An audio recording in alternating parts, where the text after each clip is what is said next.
10 मार्च 2022 को UP election का result है और हर बार के जैसे चुनाव से पहले ईवीएम चोरी होने, ईवीएम हैक होने की खबरें विपक्षी पार्टियां अक्सर करती रहती हैं। माहौल यह है कि कानपुर पुलिस ने ईवीएम चोरी में पकड़े जाने वाले व्यक्ति पर शूट एट साइट का ऑर्डर दे दिया। वहीं बीजेपी के नेता अनुराग ठाकुर ने भी हाल ही में बयान दिया कि वही हवा है वही सपा है। 10 मार्च को अखिलेश यादव कहेंगे ईवीएम बहुत बेवफा है। तो कुल मिलाकर सवाल एक ही है, क्या ईवीएम चोरी या हैक हो सकती है? जानेंगे आज के एपिसोड में। पर सबसे पहले चुनाव और ईवीएम से संबंधित इतिहास के पन्ने पलट लेते हैं। लगभग 200 सालों तक अंग्रेजों की गुलामी से भारत 15 अगस्त 1947 को आजाद हुआ। इसके बाद भारत में लोकतंत्र की स्थापना का अहम बिंदु बना चुनाव, जिसमें जनता से जनता द्वारा जनता के लिए जनप्रतिनिधि चुनने का कार्य शुरू किया गया। 25 अक्टूबर 1951 से 21 फरवरी 1952 में भारत का पहला चुनाव हुआ। शुरुआती दौर में जिसके लिए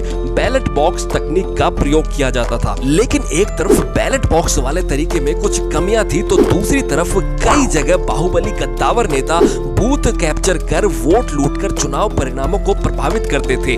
इसलिए ऐसी समस्याओं से बचने के लिए भारतीय चुनाव आयोग ने बैलेट बॉक्स को बाय बाय बोलकर ईवीएम तकनीक का सहारा लिया। ईवीएम यानी कि इलेक्ट्रॉनिक वोटिंग मशीन, जिसे 1989 में बीईएल और इलेक्ट्रॉनिक्स कॉर्पोरेशन ऑफ इंडिया ने साथ आकर तैयार किया। अगर बात करें ईवीएम में धांधली की, तो इसके लिए चुनाव की कार्य प्रणाली को समझना जरूरी है। ईवीएम में एक कंट्रोल यूनिट, एक बैलेट यूनिट और 5 मीटर की तार होती है और ये मशीन बैटरी से चलती है, जिसकी कंट्रोल यूनिट वोटिंग ऑफिसर के पास होती है और वोटर वोट डालने के लिए बैलेट यूनिट का प्रयोग करते हैं। वोटर तब तक वोट नहीं डाल सकते जब तक वोटिंग ऑफिसर कंट्रोल यूनिट से बैलेट बटन प्रेस ना कर ले, क्योंकि ईवीएम में माइक्रोचिप का इस्तेमाल होता है, जिसे मास्क्ड चिप भी कहते हैं, जिसको ना पढ़ा जा सकता है और ना ओवरराइड किया जा सकता है। मतलब एक वोटर बस एक बार ही वोट डाल सकता है, उसके बाद जितना भी बटन दबा लो कोई फर्क नहीं पड़ता। इसके बाद मशीन नए बैलेट नंबर से ही खुलती है। लेकिन बाजार में 2 ऐसे तरीके बताए जाते हैं जिनसे ईवीएम को हैक किया जा सकता है। पहला वायर्ड हैकिंग, जिसमें कि ईवीएम की कंट्रोल यूनिट से छेड़छाड़ की जाती है।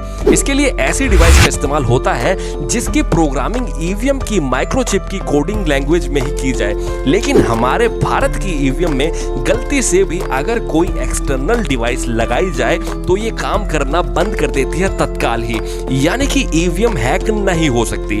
इसके बाद हैकिंग का दूसरा तरीका है वायरलेस हैकिंग, जिसके लिए ईवीएम से कोई ब्लूटूथ वगैरह कनेक्शन करने वाला एक्सपर्ट होना चाहिए। लेकिन भारत की ईवीएम में वीवीपैट लगा होता है, जिसकी मदद से अगर कोई एक्सटर्नल छेड़छाड़ भी करता है तो ईवीएम ऑटोमेटिकली तत्काल बंद हो जाएगी। साथ ही साथ इस मशीन में चिप या ब्लूटूथ कनेक्ट नहीं कर सकते। यहाँ वीवीपैट का मतलब है voter verifiable paper audit trial, जो वोटर को बताती है कि वोट उसी उम्मीदवार को गया है जिसे वोटर ने वोट किया है। इतनी सारी पुख्ता सुरक्षाओं के बावजूद हर बार देखा जाता है कि जो प्रतिनिधि पार्टी हारती है वो ईवीएम हैकिंग की बात करने लगती है, जबकि चुनाव आयोग 1000 बार ईवीएम को 100% सुरक्षित बता चुका है, जो कि ऊपर दी गई सारी जानकारियों से स्पष्ट भी होता है।